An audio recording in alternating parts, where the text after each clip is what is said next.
The newest addition to the Galaxy Note line brings a new look and feature, but is it a compelling enough addition to alter the Note curve? It's Joshua Vergara from Android Authority. What's going on, everybody? And this is the Samsung Galaxy Note Edge. This is basically a Samsung Galaxy Note 4 in design, except it also isn't. The curve on the right portion of the screen obviously changes a lot, but in all other respects, this is definitely a Note device. It's as if someone took a blowtorch to the right side of the screen and melted it down. That curve is where the new handling experience will be found inside and out. Because it is no longer a flat side, a thicker lip under the glass has been added to aid in the handling. You can definitely pinch that lip to get a grip on the phone, but brushing the edge can still sometimes happen. And though I haven't had anything happen to it yet, I do worry that the curve's closer proximity to the ground or to the table that it's sitting on can make it very susceptible to scratches. The Edge also changes the button layout, as the power button has been moved up top, which honestly felt pretty different for a Samsung phone. Waking the phone is still easy with the tactile home button, but having to reach up top to put it into standby still feels a little odd, even today. Everywhere else, we have the same frame that holds together the removable backing made of textured plastic with the front. These are the main tropes of the Note 4 that continue to make for a very attractive device. I've already made a couple of allusions to the handling of the Note Edge. I'll get into more details as they come up, but ultimately there are times when you don't notice the curve, and then times when you absolutely hate using it.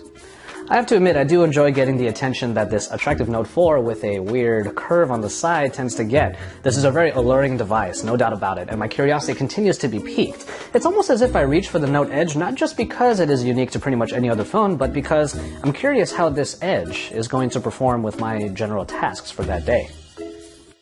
As we will explore throughout this review, the Edge's curve can mean a lot of different things, and it will be up to you how positively or negatively you take this version of different.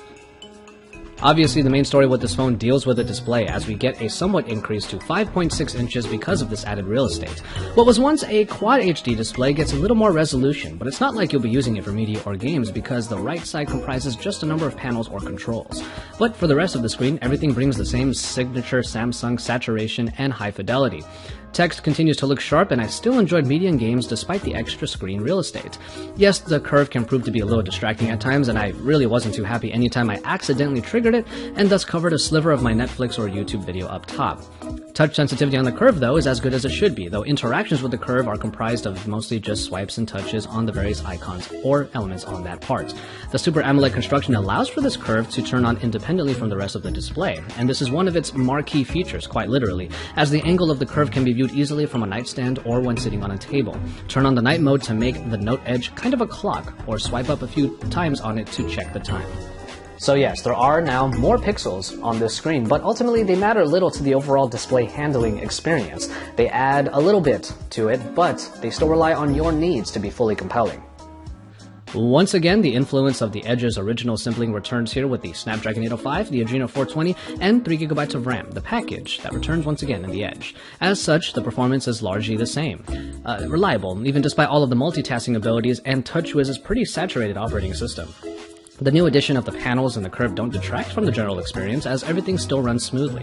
I do notice that some new animations have been added in to draw attention to the side, as all of the apps seem to slide in from the Edge.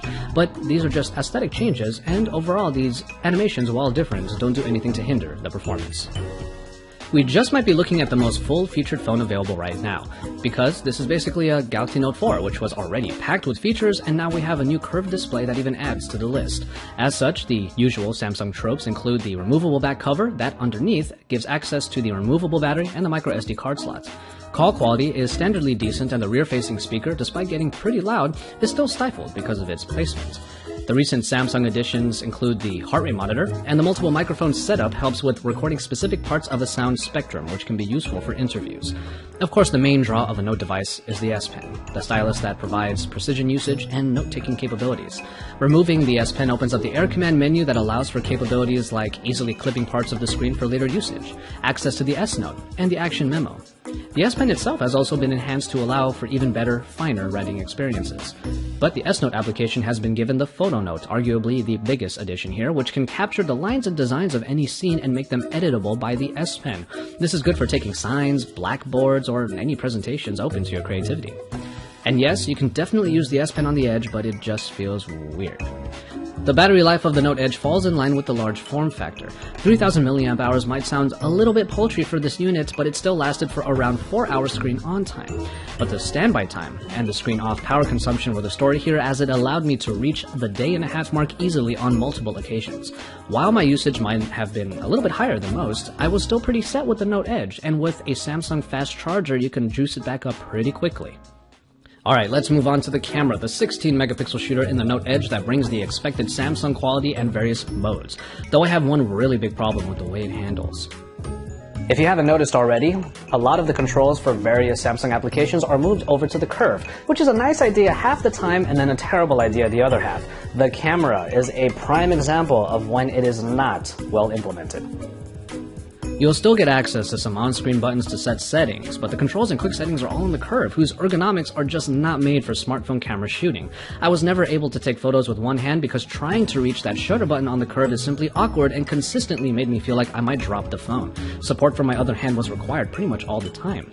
I wouldn't go as far to say that the controls on the Edge destroy the shooting experience, but it is certainly an example of how an innovation like this needs much more thought put into it still. Thankfully, photos take on the Samsung quality you probably expect, including the high saturation levels that might make the picture a little less accurate to the original scene. But even overly vivid photos are often received well by the general user, and that's how I feel about this particular camera. Various modes are available, including HDR, which doesn't enhance too many photos unless you find the right situation, and the selective focus, which is a real hit-or-miss feature that can mess up the focus line around your subject. Low-light performance is somewhat helped by the optical image stabilization, as photos still lose detail and get grainy the darker the situation becomes, but I will admit that the Note Edge and subsequently the Note 4 still perform better in low light than most other competitors. But in good lighting, the pictures that come out of this performer are reliably good and should please most people who use this phone. And finally, we have TouchWiz, the operating system of the Note Edge that now has to accommodate a new area to present a number of elements. Before we get to the curve, let's go through what we have already covered in the Galaxy Note 4, mainly the multitasking. The ease of multitasking was this version's focus, and it's plainly seen in the recent app screen, which has added a button to quickly trigger the multi-window. Hit that button and just pick an app to open up on the bottom when prompted.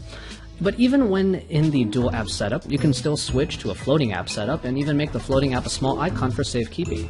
Drag down from either of the top corners and most applications will be shrunken down to a floating window, and then you can freely switch among all of these different modes.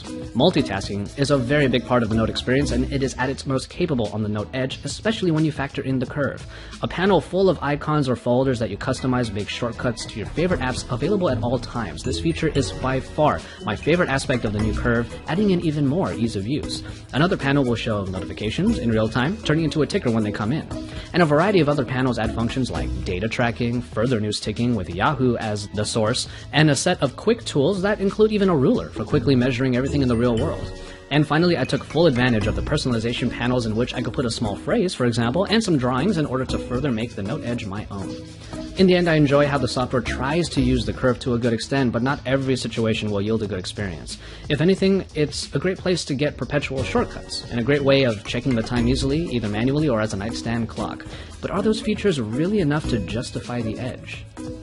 But that's a question you'll have to answer on your own, because the Note Edge tends to cost more than the Note 4. In some cases, you're paying almost an extra $150 just to have that extra curve to the screen. On the case that the curve of the screen provides enough to justify that price, I'm honestly not that sure. The Galaxy Note 4 is already a wonderful device, and its price makes sense for such a premium phone, so it comes down to whether or not you want to spend the extra money for something that is, let's say, simply different. Different. That's the word that best describes the experience of using the Note Edge. Even if we're not all that convinced that the curve is enough to make us shell out the full price for this phone, I do have to admit that the unabashed allure is undeniable. Samsung has moved forward with a new form factor and tried to make it as compelling as possible, with mixed results. I have said before that I would consider buying the Note Edge solely because I don't think many people would, and I stand by that statement. I don't think what the Edge offers over the Note 4 is enough to justify its sky-high cost, and unless you're like me and crave a feeling of exclusivity, the Note 4 is already such a good package that you would probably be happy with it already. There are some times that I really hate using the Note Edge, but there are far more times that I actually really enjoy using it. And I think half the reason why is because, honestly, it feels pretty damn cool to have something this different and this